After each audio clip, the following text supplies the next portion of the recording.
Hello दोस्तों, Umakant Yadav sir GS classes में आपका बहुत बहुत स्वागत। आप सभी को नमस्कार, प्रणाम। हम लोग पिछले सेशन में भारत के राष्ट्रपति के जो सामान्य शक्तियां हैं उसके बारे में बात किए और राष्ट्रपति के सामान्य शक्तियों में ही हम लोगों ने लास्ट समय में क्षमादान की शक्तियों को पढ़ा, जो कि अनुच्छेद 72 में दी गई है कि भारत के राष्ट्रपति के पास 5 प्रकार की क्षमादान की शक्तियां प्राप्त हैं। तो जो भारत के राष्ट्रपति के पास 5 प्रकार की क्षमादान की शक्तियां प्राप्त थी उनको भी हमने पढ़ा और उनसे संबंधित जो समाज में मुद्दे उभर कर आते हैं सामने की, क्या क्या राष्ट्रपति के जो पास हम क्षमादान की शक्तियां हैं, क्या क्या मुद्दे उभरते हैं, उसके विषय में हम लोगों ने चर्चा किया। और आशा है कि आप उसको पढ़ करके क्वेश्चन प्रैक्टिस सेट लगा रहे होंगे। हमारे ऑनलाइन क्लास की तरफ से सभी सब्जेक्ट का नोट्स प्रोवाइड कराया जा रहा है। संविधान का हस्तलिखित स्वयं हमारे द्वारा लिखा गया वो नोट्स है, जो कि सावधानी बरतते हुए, लेकिन वो चीजें अधिकतर कम मिलेंगी जो क्लास में विस्तृत रूप से बताई जाती हैं, लेकिन फिर भी मिलेंगी उस नोट्स में। वो हर एग्जामों की तरीके से इंपॉर्टेंट हो, इसके लिए उसमें बहुत सी त्रुटियों को बरतते हुए सावधानी पूर्वक लिखा गया है। और उस पीडीएफ नोट्स को प्राप्त करने हेतु डिस्क्रिप्शन लिंक में हमारा नीचे mobile number, WhatsApp group number दिया गया है, वहां आप आकर के ऐड होकर के और पीडीएफ नोट्स प्राप्त कर सकते हैं। चलिए प्रैक्टिस सेट करते रहिए। कहीं भी कोई दिक्कत होती है, प्रीवियस ईयर का सॉल्व्ड पेपर भी देखते रहिए। दिक्कत परेशानी होती है कमेंट सेक्शन में आप हमको बता सकते हैं। व्हाट्सएप ग्रुप पे जो नंबर है उसमें भी अपने आप कमियों को अगर बताएंगे तो वहां पर रोजाना कई विचारधाराओं के लोग उसमें जुड़े हुए हैं जो अलग अलग तरीके से क्वेश्चन देंगे। जहां पर आपकी जो क्वेश्चन होगा, जब उसके कई विचारधाराओं से आंसर आपको मिलेंगे तो इससे आपको कुछ सीखने की प्रेरणा मिलेगी। आइए आज के सेशन में हम बात करते हैं भारत के राष्ट्रपति के फिर जो आपातकालीन शक्तियां हैं वो। हम लोगों ने सामान्य शक्तियों को जाना और सामान्य शक्तियां कितनी थी, राष्ट्रपति के पास 10 शक्तियां थे। आज आपातकालीन शक्तियों के बारे में जानेंगे हम। भारत के राष्ट्रपति के पास 3 आपातकालीन शक्तियां हैं। कितना है? 3 है। आइए देखते हैं कौन कौन सी भारत के राष्ट्रपति के पास आपातकालीन शक्तियां हैं। तो भारत के राष्ट्रपति की आपातकालीन शक्तियां 3 शक्तियां हैं। कौन कौन सी हैं नोट करेंगे। आपातकालीन शक्तियां कितनी है? 3 है। हमने इसको शुरू में ही बता दिया था। ठीक, आइए नंबर 1 लिखेंगे राष्ट्रीय आपात। क्या होता है? राष्ट्रीय आपात। राष्ट्रीय आपात यानी भारत के राष्ट्रपति के पास पहली जो शक्ति है आपातकालीन संबंधी, इसका नाम है राष्ट्रीय आपात, जो किस अनुच्छेद के तहत लगाई जाती है? ए अनुच्छेद 352 के तहत लगाई जाती है। किसके तहत? 352 के तहत। ठीक, और जो ये राष्ट्रपति की आपातकालीन 3 शक्तियां हैं, तीनों शक्तियां संविधान के भाग 18 में आती हैं। किस में आती हैं? नोट कर लेंगे, संविधान के भाग 18 में। संविधान के भाग 18 में दी गई हैं। किसमें? संविधान के भाग 18 में राष्ट्रपति की आपातकालीन शक्तियां दी गई हैं। इसको भी नोट कर लेंगे।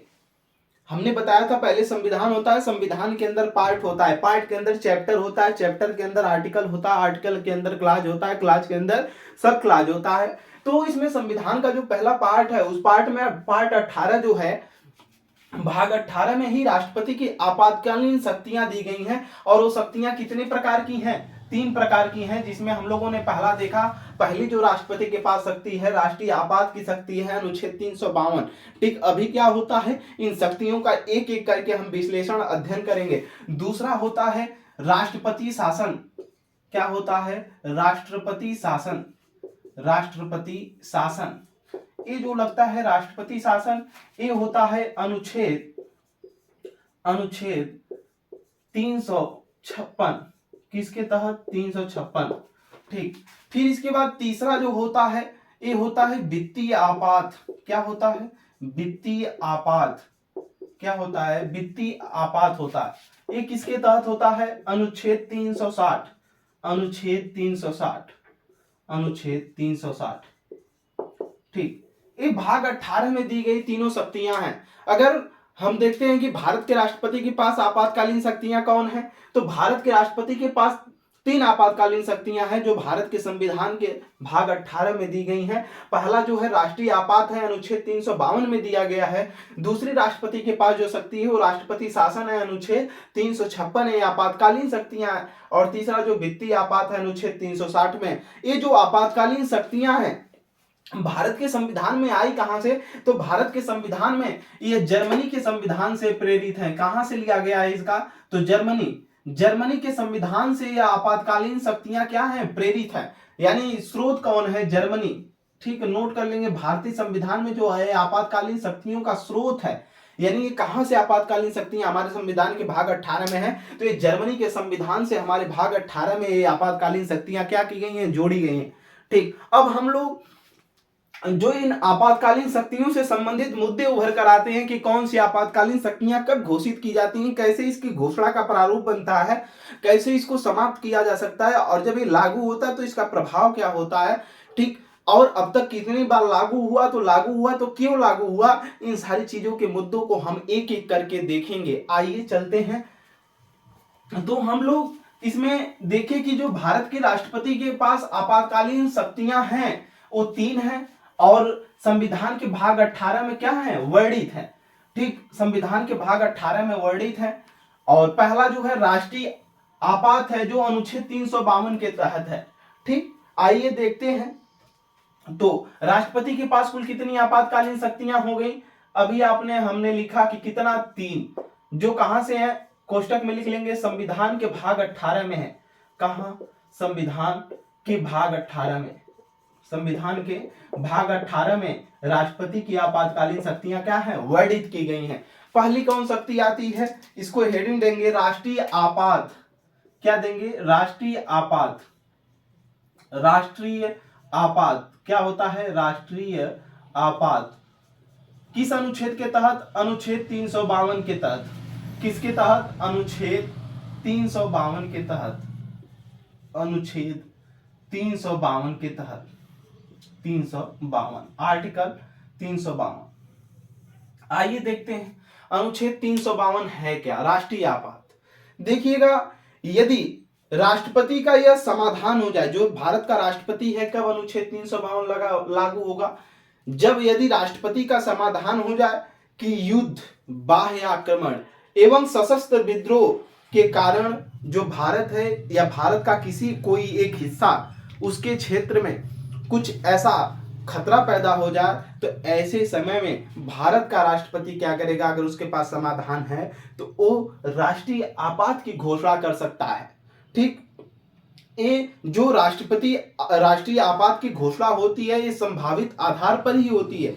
ये पूरे भारत पर भी या पूरे भारत के कहीं एक हिस्से पर भी क्या हो सकती है? लागू हो सकती है। ठीक, हमने क्या बताया कि जो राष्ट्रीय आपात है इसकी घोषणा कब होगी? राष्ट्रीय आपात की घोषणा तभी होती है जब भारत के राष्ट्रपति को यह मतलब उसको यह समाधान हो जाए, भारत के राष्ट्रपति को यह लगे कि जो भारत देश है हमारा, ये कहीं ना कहीं इसका एक हिस्सा युद्ध या बाह्य आक्रमण या जो है पहले आंतरिक विद्रोह था, अब सशस्त्र विद्रोह किया गया है। कब जोड़ा गया, क्यों जोड़ा गया, सारी चीजें भी बताएंगे।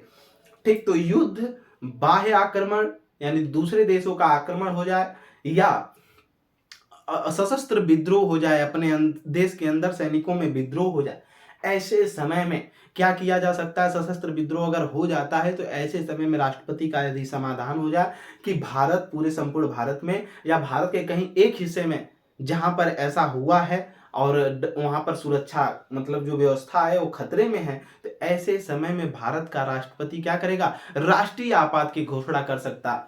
ठीक, ये संभावित आधार पर ही लगाया जाता है कि नहीं ऐसा खतरा है या हो सकता है या हो गया। ठीक, संभावित आधार पर ही होता है। ये पूरे संपूर्ण भारत पर राष्ट्रीय आपात की घोषणा की जा सकती है या उसके कहीं एक हिस्से में की जा सकती है। तो हमने क्या कहा? लिखेंगे यदि राष्ट्रपति का यह समाधान हो जाए कि, इसमें लिखेंगे यदि राष्ट्रपति का यह समाधान हो जाए कि यदि राष्ट्रपति का यह समाधान हो जाए कि यह समाधान हो जाए कि राष्ट्रपति का यह समाधान हो जाए कि यानी यदि राष्ट्रपति का यह समाधान हो जाए कि युद्ध, बाह्य आक्रमण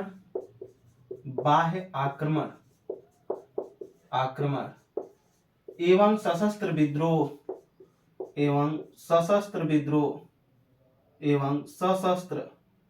एवं एवं सशस्त्र विद्रोह एवं सशस्त्र विद्रोह एवं सशस्त्र विद्रोह, युद्ध हो गया, बाह्य आक्रमण हो गया एवं सशस्त्र विद्रोह के कारण एवं के कारण के कारण के कारण संपूर्ण भारत के कारण संपूर्ण भारत या भारत के किसी एक हिस्से या भारत के किसी एक हिस्से किसी एक हिस्से किसी एक हिस्से किसी एक हिस्से किसी एक हिस्से की सुरक्षा खतरे में हो की सुरक्षा खतरे में हो तो भारत की सुरक्षा एक खतरे में है तो वह राष्ट्रपति तो वहाँ राष्ट्रपति तो वहाँ राष्ट्रपति राष्ट्रपति राष्ट्रपति आपातकाल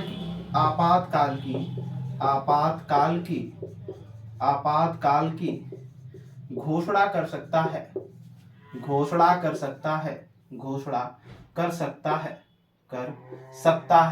आपातकाल की घोषणा कर सकता है। कौन से आपातकाल की? तो इधर लिख लेंगे राष्ट्रीय आपातकाल की क्या कर सकता है? घोषणा कर सकता है। नीचे लिख लेंगे स्टार बना करके, ऐसी घोषणा संभावित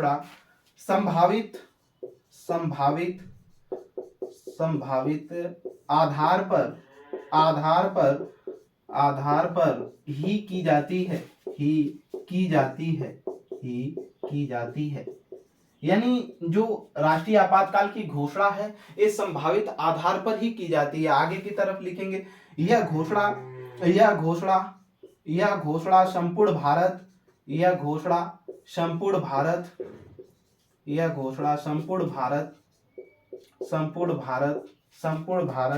पर या उसके किसी एक हिस्से पर किसी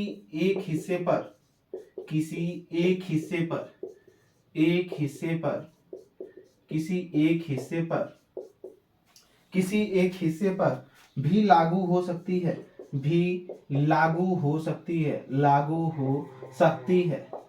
किसी एक हिस्से पर भी क्या हो सकती है? लागू हो सकती है। ध्यान से सुनिएगा, जो राष्ट्रीय आपात है अनुच्छेद 352 के तहत कब लागू होगा, यहाँ पर ध्यान से सुनने योग्य बातें हैं।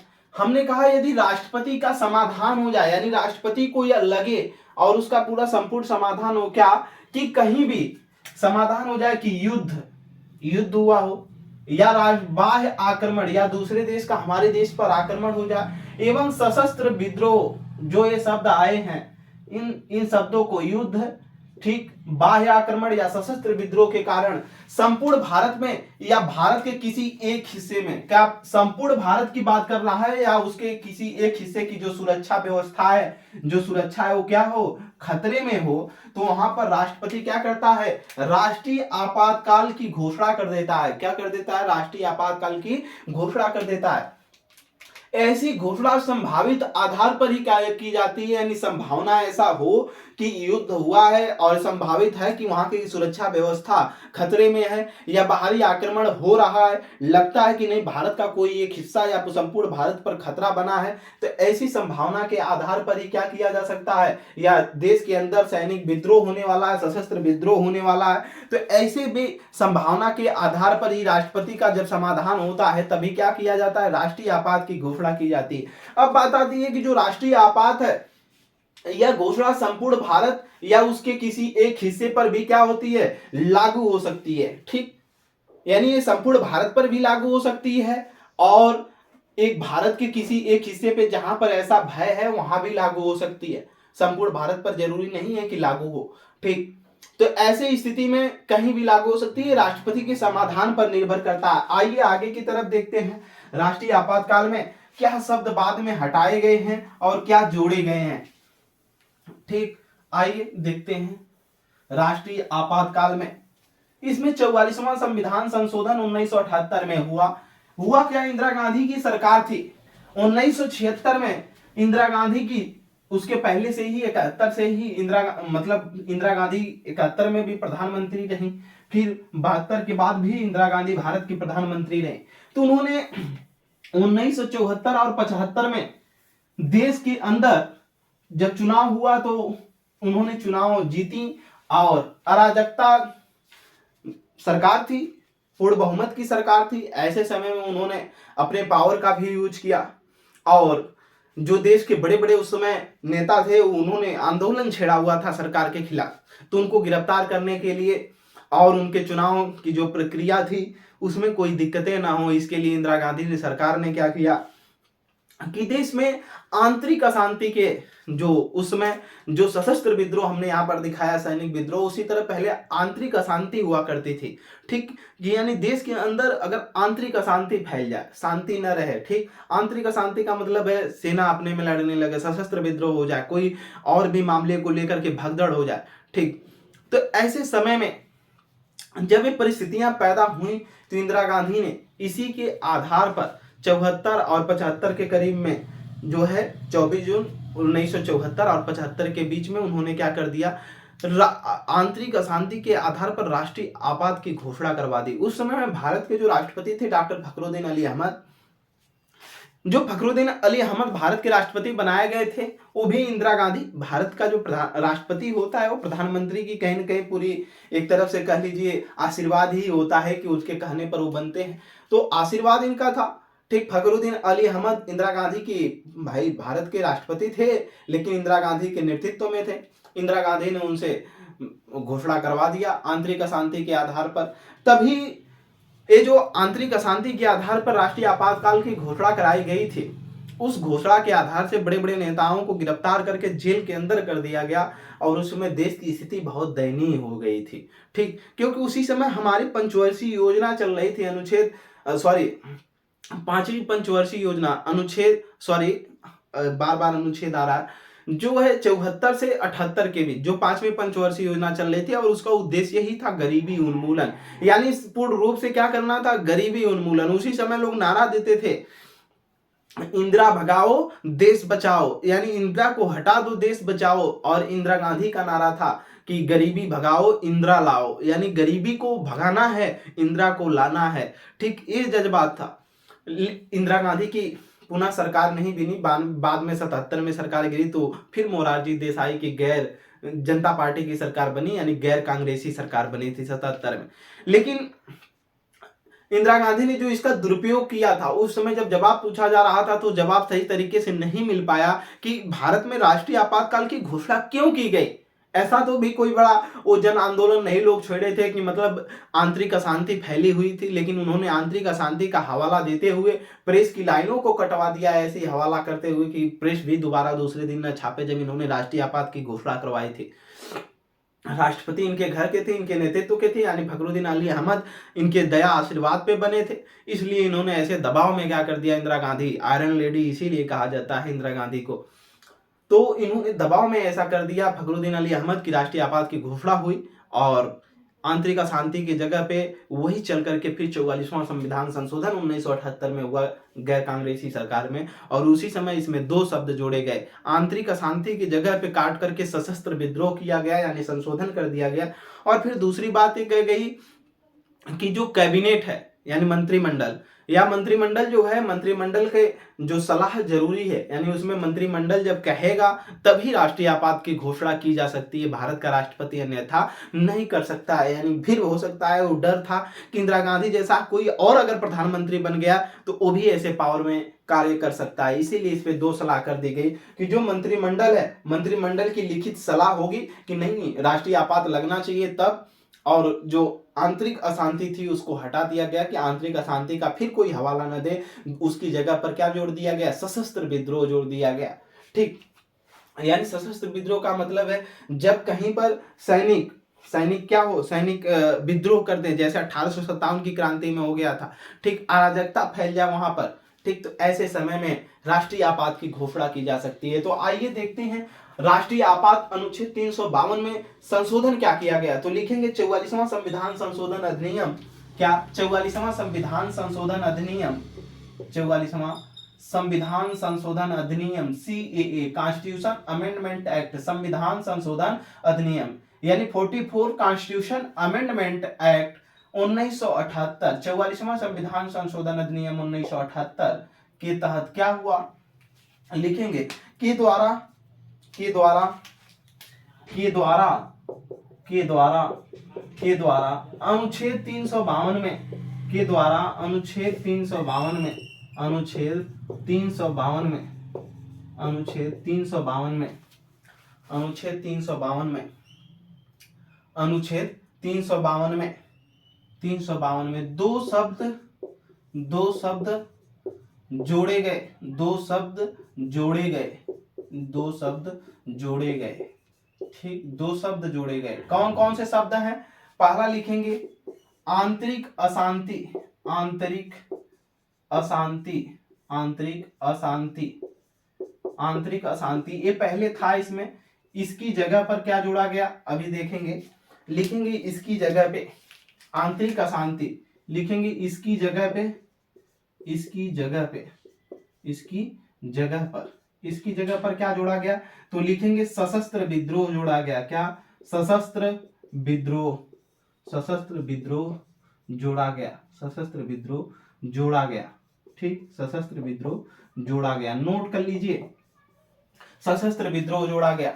दूसरा इसमें जो जोड़ा गया लिखेंगे, दूसरा क्या जोड़ा गया, कहा गया कैबिनेट, कैबिनेट, कैबिनेट या मंत्रिमंडल की लिखित सलाह हो, या मंत्रिमंडल, मंत्रिमंडल की लिखित सलाह, की लिखित सलाह, की लिखित सलाह हो।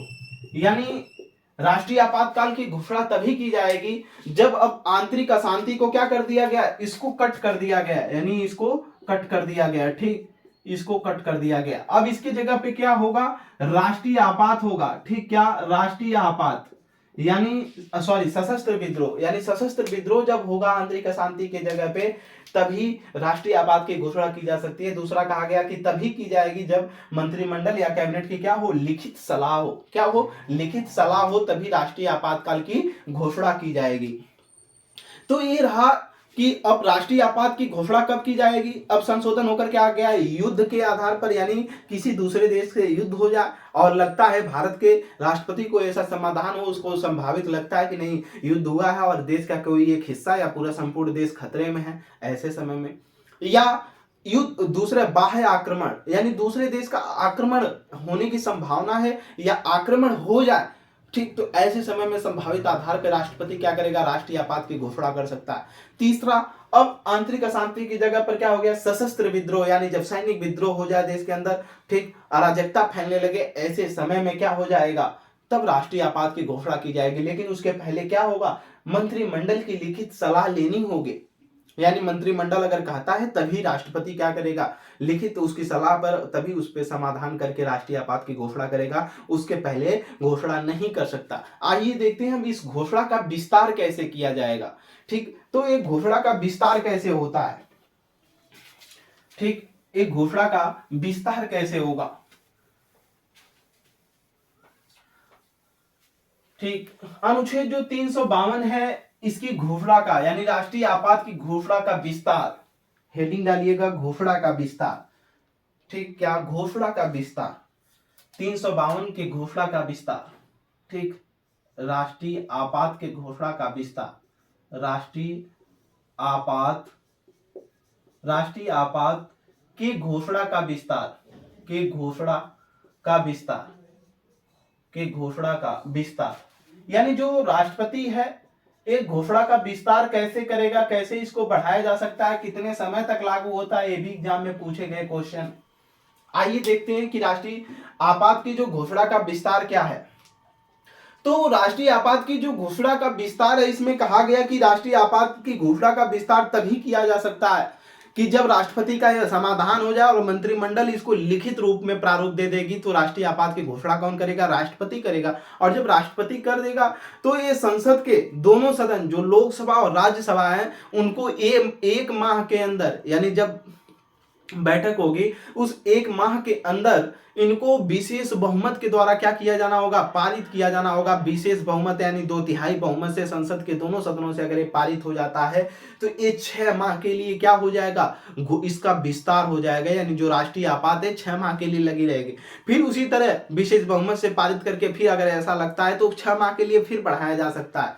ठीक, तो इसमें नोट करेंगे, क्या नोट करेंगे, लिखेंगे इसकी घोषणा का विस्तार, इसकी घोषणा का विस्तार, इसकी घोषणा का विस्तार, इसकी घोषणा का विस्तार, इसकी घोषणा का विस्तार, यानी जो राष्ट्रीय आपात है इसकी घोषणा का विस्तार यदि संसद के दोनों सदन, यदि संसद के दोनों सदन, संसद के दोनों सदन, के दोनों सदन, संसद के दोनों सदन कौन कौन, लोकसभा और राज्यसभा, लोकसभा प्लस राज्यसभा, ठीक, लोकसभा और राज्यसभा, संसद के दोनों सदन लोकसभा और राज्यसभा अलग अलग अलग अलग अलग अलग अलग अलग अलग अलग विशेष बहुमत द्वारा, विशेष बहुमत द्वारा, विशेष बहुमत क्या होता है हमने पहले ही बता दिया, 2/3 होता है, और इसको पढ़ाया भी है अलग बहुमत का एक क्लास, उसको जाकर के पिछले समय में खोज कर प्ले लिस्ट में संविधान एवं राज्य व्यवस्था में उसको पढ़ कर आए। अलग अलग, ठीक, विशेष बहुमत, अलग अलग विशेष बहुमत से, विशेष बहुमत से, विशेष बहुमत से 30 दिन, 30 दिन कोष्टक में लिखेंगे 1 माह, 1 माह के अंदर, के अंदर अंदर यदि यदि यदि इस पर अनुमोदन कर दें, इस पर अनुमोदन कर दें, अनुमोदन कर दें, ठीक, अनुमोदन कर दें, कर दें, कर दें, तो यह 6 माह के लिए कर दें, तो यह 6 माह के लिए, तो यह 6 माह के लिए, यह 6 माह के लिए क्या, 6 माह के लिए विस्तारित हो जाता है, विस्तारित हो जाता है, विस्तारित हो जाता है, हो जाता है, ठीक, विस्तारित हो जाता है। लिखेंगे, नीचे लिख लीजिएगा, इसी प्रक्रिया से, इसी प्रक्रिया से इसे बार बार, इसे बार बार, इसे बार बार, बार बार बढ़ाया जा सकता है, बढ़ाया जा सकता है, जा सकता है, इसे बार बार बढ़ाया जा सकता है। ठीक, आगे स्टार बनाकर लिख लेंगे, यदि अनुमोदन प्राप्त नहीं होता है, यदि अनुमोदन, अनुमोदन नहीं होता है, नहीं होता है, होता है, तो यह 30 दिन, 30 दिन कोष्टक में लिखेंगे 1 माह, 1 माह में समाप्त हो जाएगा, में समाप्त हो जाएगा, में समाप्त हो जाएगा, में समाप्त हो जाएगा।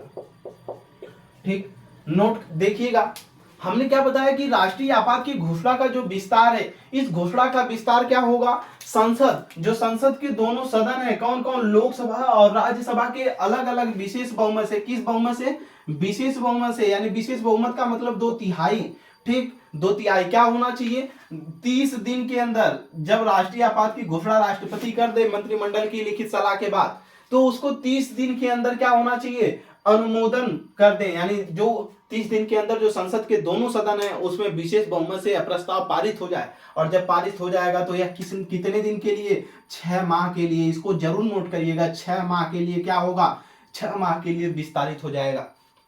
ये जब 6 माह के लिए विस्तारित हो जाता है, इसी प्रक्रिया से इसे बार बार जितनी बार चाहे हम इसको बढ़ाते रहेंगे। ठीक, यदि अनुमोदन नहीं होता है तो यह 30 दिन के बाद क्या होगा, 1 माह के बाद क्या हो जाएगा, समाप्त हो जाएगा, 30 दिन के बाद क्या हो जाएगा, समाप्त हो जाएगा। ठीक, अगर अनुमोदन प्राप्त नहीं होता।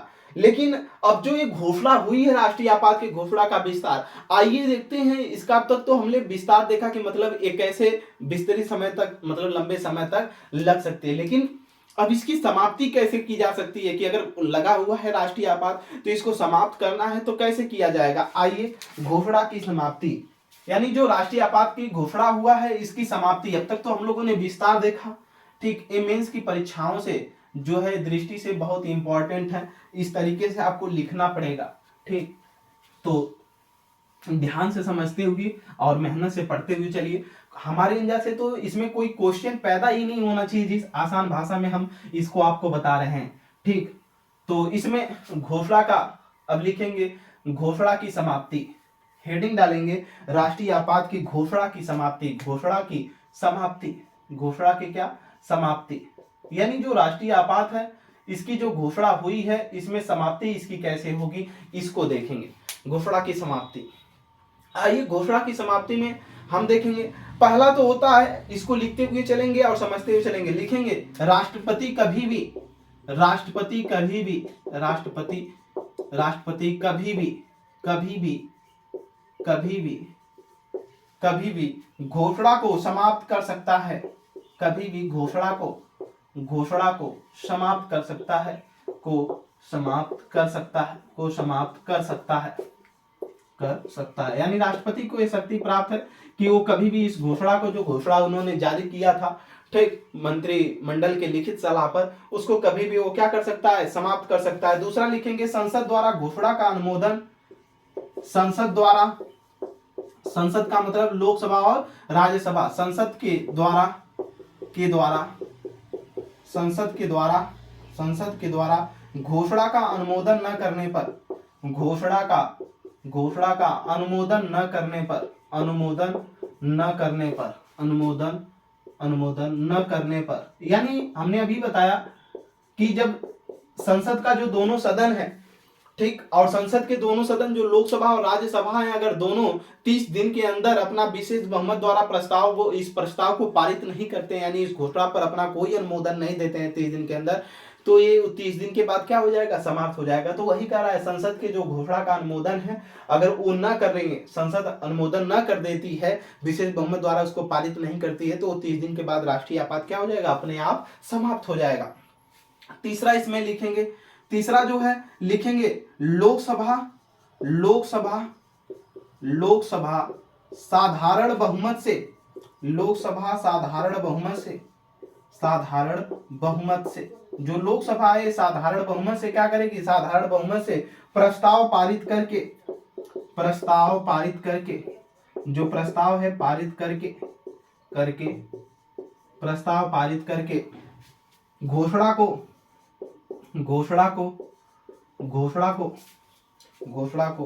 समाप्त कर सकती है, घोषणा को समाप्त कर सकती है, घोषणा को समाप्त कर सकती है। ठीक, जो लोकसभा है ये साधारण बहुमत से, साधारण बहुमत क्या होता है हमने इसको भी बताया है, तो साधारण बहुमत से प्रस्ताव पारित करेगी और घोषणा को क्या कर देगी, समाप्ति हो जाएगी। तो अब इस तरह से आपने देख लिया कि जो राष्ट्रीय आपात है कब लगाया जाता है, इसके घोषणा का विस्तार कब किया जाता है। ठीक, अब इसकी घोषणा की समाप्ति कैसे की जाती है हमने इसको भी बता दिया। अब जब ये लागू हो जाता है तो इसका प्रभाव क्या पड़ता है, यानी राष्ट्रीय आपात जब लागू हो कहीं पर तो इसके प्रभाव क्या पड़ते हैं, इसको हम देख लें। इसके बाद हम लोग देखेंगे कि कितनी बार लागू हुआ और क्यों लागू हुआ, आइए देखते हैं। तो राष्ट्रीय आपात के जो प्रभाव पड़ते हैं, क्या पड़ते हैं देखेंगे हम लोग। राष्ट्रीय आपात की जो घोषणा हो जाए और इसके प्रभाव, ठीक, तो हेडिंग डालेंगे राष्ट्रीय आपात का प्रभाव, राष्ट्रीय आपात का प्रभाव। चलिए, बेहतरीन तरीके से आशा है कि आपको समझ में आ रहा होगा। कोई दिक्कतें होती हैं तो आप कमेंट सेक्शन में जरूर हमें बताया करें। ठीक, क्योंकि कमेंट सेक्शन हम बाद में भी चेक करते रहते हैं। लिखिएगा राष्ट्रीय आपात के प्रभाव, क्या, राष्ट्रीय आपात के प्रभाव, राष्ट्रीय आपात के प्रभाव, राष्ट्रीय आपात के प्रभाव, राष्ट्रीय आपात के प्रभाव, राष्ट्रीय आपात के प्रभाव। इफेक्ट क्या पड़ेगा जब भारत के अंदर या भारत के किसी एक हिस्से पर राष्ट्रीय आपात की घोषणा हो जाती है। तो इस समय जो होता है, केंद्र द्वारा जो राज्यों का प्रशासनिक शक्ति है, जो राज्य है, जब राष्ट्रीय आपात की घोषणा पूरे भारत में हो जाती है या जिस खंड में होगी वहां के, या पूरे संपूर्ण भारत में जब होती है, तो जो राज्यों का सब कुछ प्रशासनिक शक्ति का प्रयोग है वो केंद्र के हाथों में आ जाता है। यानी उसका देख रेख, कानून का निर्माण कौन करती है, केंद्र सरकार करती है। ठीक, समझ में आई बात। तो इसको पहले लिखेंगे, केंद्र द्वारा राज्यों को प्रशासनिक शक्ति का प्रयोग, केंद्र द्वारा केंद्र द्वारा राज्यों को प्रशासनिक शक्ति का प्रयोग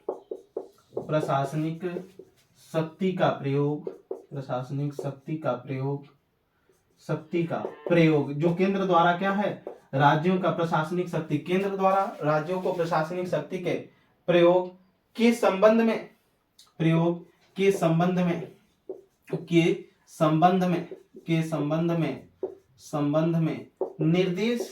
निर्देश जारी कर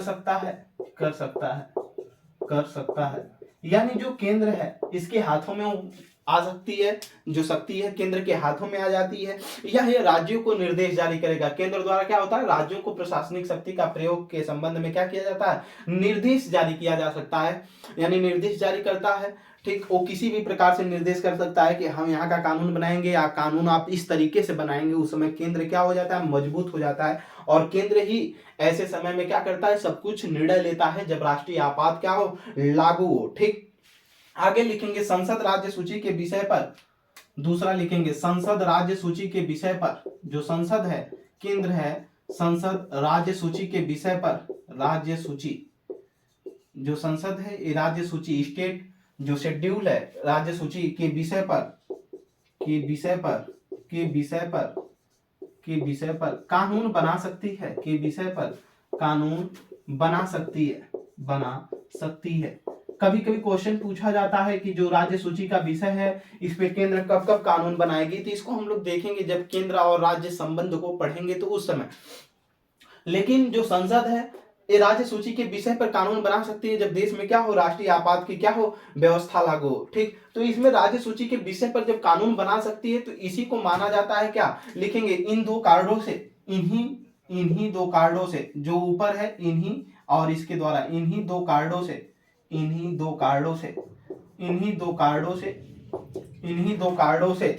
संघात्मक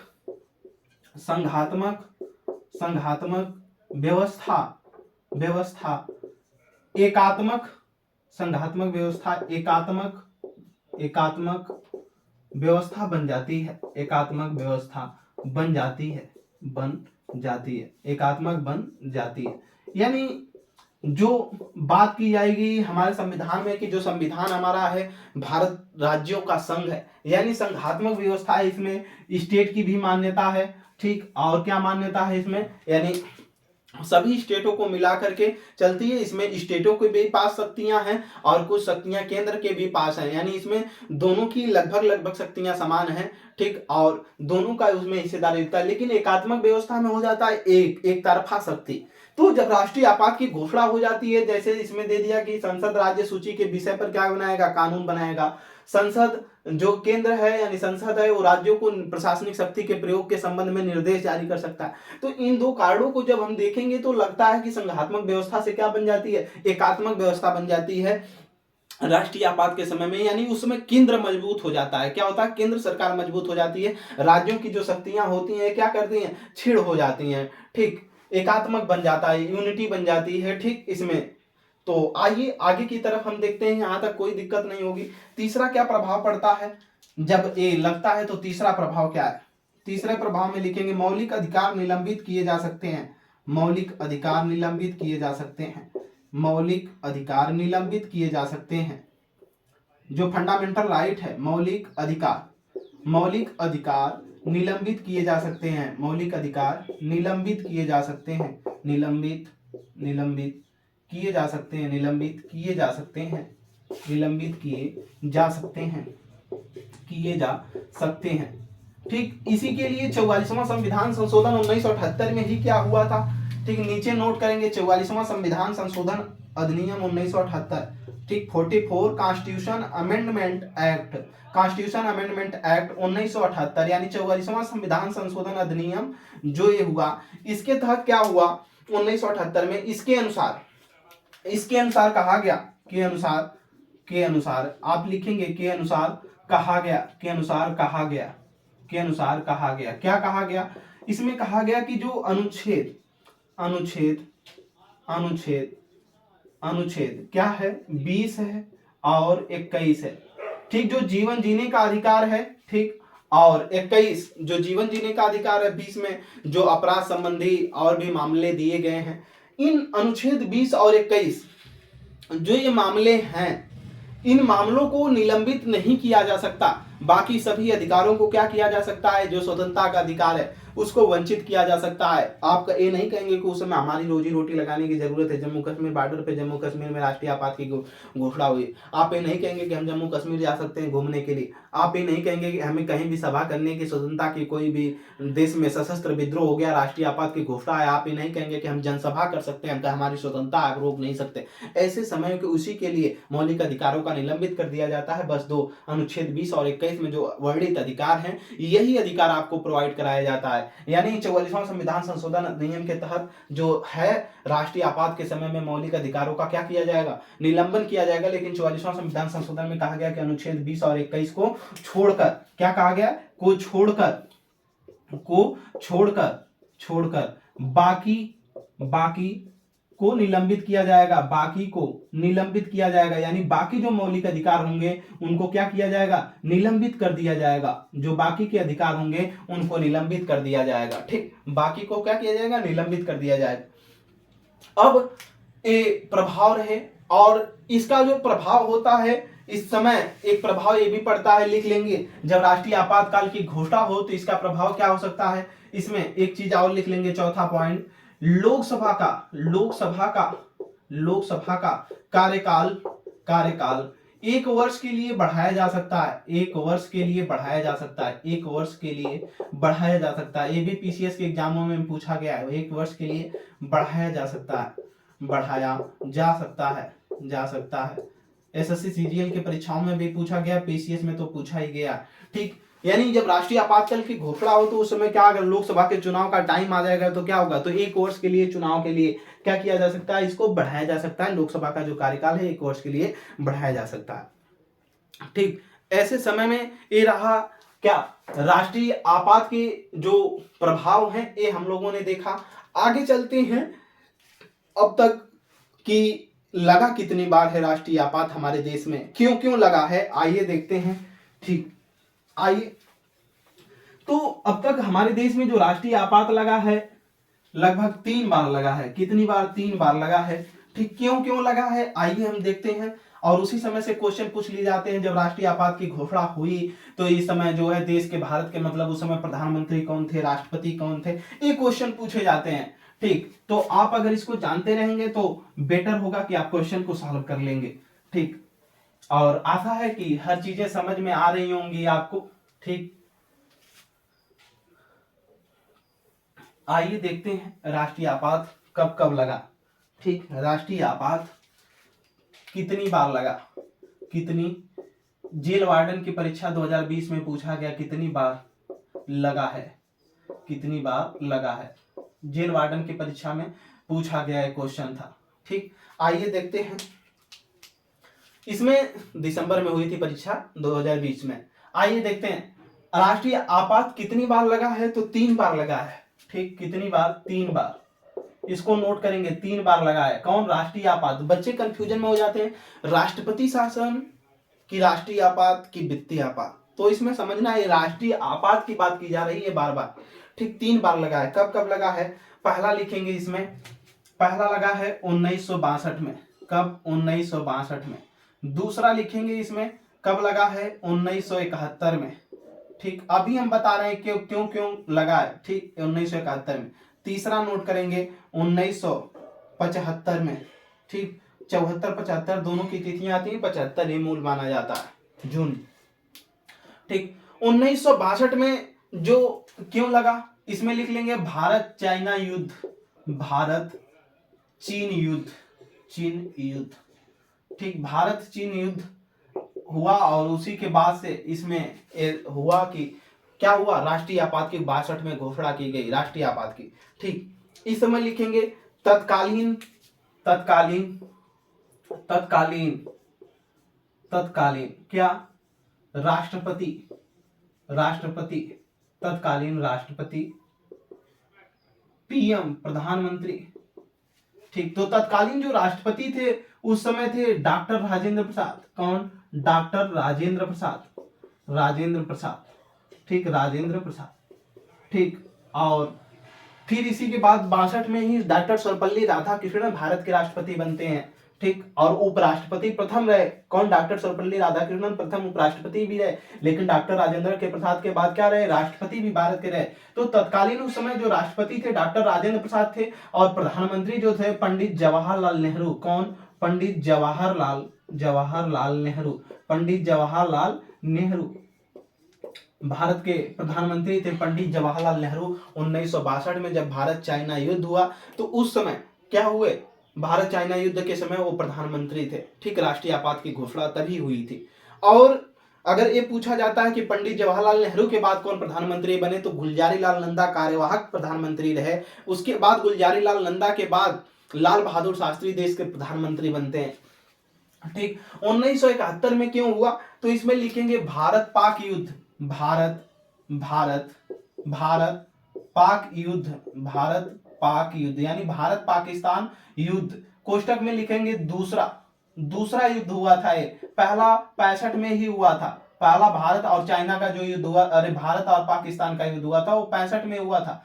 ये दूसरा 71 में हुआ था। क्यों हुआ था? जो बंगाल का हिस्सा है, आज जो पश्चिमी बंगाल हमारे हिस्से में है, और जो पूर्वी बंगाल था जो आज बांग्लादेश हो गया, उसी के हिस्से को बार बार जब बंगाल को दो भागों में बटा हुआ था, पश्चिम बंगाल और पूर्वी बंगाल, तो पूर्वी बंगाल में मुस्लिमों की संख्या बाहुल्य थी, और उसी मुस्लिम बाहुल्य संख्या के होने के नाते पाकिस्तान बार बार कहता था कि जो पूर्वी बंगाल का हिस्सा है वो हमारा हिस्सा है, ठीक। उसी हिस्से को पाने के लिए बार बार पाकिस्तान भारत पर अटैक करने की बात करता, उसी के लिए 71 में इसकी लड़ाई लड़ी गई। और उसी समय पाकिस्तान ने आत्मसमर्पण किया, और आत्मसमर्पण के बाद इंदिरा गांधी की सरकार में ही क्या हुआ? आत्मसमर्पण के बाद जो पूर्वी बंगाल था वो बांग्लादेश 1972 में बन गया, ठीक। बांग्लादेश की राजधानी ढाका हुई। आइए देखते हैं उसका भी इतिहास हमारे आधुनिक भारत के इतिहासों में एक महत्वपूर्ण स्थान रखता है बंगाल का। 1971 में भारत पाक युद्ध हुआ, भारत पाक दूसरा युद्ध, ठीक। क्या? दूसरा युद्ध, ठीक, दूसरा युद्ध। इस समय देखेंगे तो इसमें लिखेंगे तत्कालीन पीएम और राष्ट्रपति कौन थे? कौन? तत्कालीन, यानी जब 71 में हुआ, तत्कालीन पीएम या राष्ट्रपति, तत्कालीन, ठीक। एक तरफ लिखेंगे राष्ट्रपति, यानी इस समय राष्ट्रपति कौन थे? तत्कालीन राष्ट्रपति, और पीएम प्रधानमंत्री, ठीक, प्राइम मिनिस्टर कौन थे? तो इस समय जो तत्कालीन राष्ट्रपति थे वो थे वीवी गिरी। कौन? वीवी गिरी, वेंकट गिरी थे, ठीक, वेंकट रमन गिरी, वीवी गिरी थे, वीवी गिरी। और इसमें जो पीएम थे इंदिरा गांधी थी। कौन? इंदिरा गांधी, इंदिरा गांधी, इंदिरा गांधी थी, ठीक। नोट कर लीजिएगा इसको, इंदिरा गांधी थी। और 1975 में जो हुआ, ये लिखेंगे आंतरिक अशांति के आधार पर, आंतरिक अशांति के आधार पर, आंतरिक अशांति के आधार पर। आंतरिक अशांति की घोषणा कब की गई? क्यों की गई? हमने बताया कि उस समय चुनावी दौरा था, चुनावी मतलब मामले थे, और चुनाव के मामले को ही लेकर के इंदिरा गांधी के खिलाफ, और मतलब उस समय की जो सरकार थी तानाशाही रवैये में थी, और जन आंदोलन दुनिया भर में छिड़ गए थे। मतलब अपने देश के अंदर जन आंदोलन भड़क उठे थे, बड़े बड़े नेताओं, अलग अलग संगठनों के द्वारा, जयप्रकाश नारायण जैसे लोग, ठीक, ये समाजवादी सोशलिस्ट पार्टी के जैसे लोग मिल करके इसको लेकर के जन आंदोलन खड़ा कर दिए थे, ठीक। बिहार से लालू प्रसाद यादव, शरद यादव, ये सब मिल करके इधर से लेकर के बहुत बड़े मामले को खड़ा करके, और ये क्या कर दिए थे, उधर बीजेपी वाले जो थे, ठीक, आरएसएस वगैरह वाले, ये लोग जन आंदोलन खिलाफ कर दिए थे। और उसी समय इस मामले को लेकर के आंतरिक अशांति को इंदिरा गांधी को क्या करना पड़ा? आंतरिक अशांति को दिखाते हुए, यानी देश के अंदर जो है शांति नहीं है, इस व्यवस्था को लेकर के, चुनावी मामले के रंजिश को लेकर के इंदिरा गांधी ने क्या कर दिया? आंतरिक अशांति की घोषणा किया। कब किया? 1975 में आंतरिक अशांति की जब घोषणा किया। उस समय डॉक्टर जो फखरुद्दीन अली अहमद थे भारत के राष्ट्रपति थे, और फखरुद्दीन अली अहमद जो भारत के उस समय राष्ट्रपति थे, तो उन्होंने क्या किया कि इन्हीं के, इंदिरा गांधी के दया भाव में थे, यानी इन्हीं के नेतृत्व से वो राष्ट्रपति बने थे। तो इंदिरा गांधी जैसा शक्तिशाली थी और जैसे कहती थी वैसे उनको करना पड़ता था, और बहुमत की सरकार थी। आप जानते हैं कि राष्ट्रपति जब भी बनता है वो प्रधानमंत्री के नेतृत्व, यानी जिसकी सरकार है, जिस समय उसमें प्रधानमंत्री है, उसी के नेतृत्व में बनता है। भले पावर होती है, लेकिन उसका वास्तविक यूज कौन करता है? प्रधानमंत्री करता है। तो ऐसे समय में इंदिरा गांधी ने फखरुद्दीन अली अहमद से जबरदस्ती क्या कर दिया, उसमें अब बताया तो नहीं जाता लेकिन वो जबरदस्ती ही थी, अपने पावर का यूज करके उन्होंने आंतरिक अशांति की बात कहते हुए क्या कर दिया, राष्ट्रीय आपात की घोषणा कर दिया। इसीलिए आगे से ऐसा ना हो ये मामला, जो आपातकाल लगा उसी समय 74 से 78 के बीच, जिसमें हमारे पंचवर्षीय योजना चल रही थी 1974 से 78 के बीच, 5वीं पंचवर्षीय योजना, उसमें देश में बहुत ज्यादा गरीबी थी और उसी स्थिति से हमको उबरना भी था। इसी स्थिति को लेकर के, ठीक, क्योंकि अभी भारत चाइना युद्ध हो गया 62 में, आप देख रहे हैं, फिर 65 में फिर पाक युद्ध हो गया, फिर 71 में पाक युद्ध हो गया, फिर अभी स्थिति सुधरी नहीं है। और स्थितियों को सुधारने के लिए पंचवर्षीय योजना चल रही थी देश में, अलग अलग खाद्यान्नों को, अलग अलग चीजों को बढ़ाने के लिए, गरीबी उन्मूलन के लिए। और ऐसे समय में आपातकाल की घोषणा यानी पूरे संपूर्ण भारत बंद करने की बात जब आ गई, तो ऐसे समय में आप समझ सकते हैं कि देश की अर्थव्यवस्था क्या हो सकती है। तो आंतरिक अशांति के आधार पर फिर दोबारा कभी ऐसा ना हो कि राष्ट्रीय आपात की घोषणा करनी पड़े, इसी के लिए इसके स्थान में हटा करके 44वां संविधान संशोधन 1978 में क्या कर दिया गया, सशस्त्र विद्रोह जोड़ा गया। तो इसमें 1975 में आंतरिक अशांति के आधार पर क्या किया गया, आंतरिक अशांति के आधार पर राष्ट्रीय आपात की घोषणा की गई थी। ठीक, किसके द्वारा, तो लिखेंगे इसमें तत्कालीन पीएम और राष्ट्रपति कौन थे, तत्कालीन पीएम और राष्ट्रपति, लिखेंगे तत्कालीन पीएम और राष्ट्रपति। तत्कालीन एक तरफ लिखेंगे राष्ट्रपति, तत्कालीन जो राष्ट्रपति थे हमने बताया राष्ट्रपति फखरुद्दीन अली अहमद, कौन थे, फखरुद्दीन अली अहमद, डॉक्टर फखरुद्दीन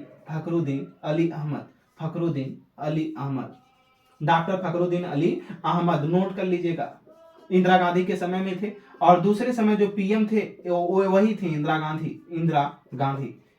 गांधी। तो अब तक 3 बार राष्ट्रीय आपातकाल की घोषणा हमारे देश में की गई है।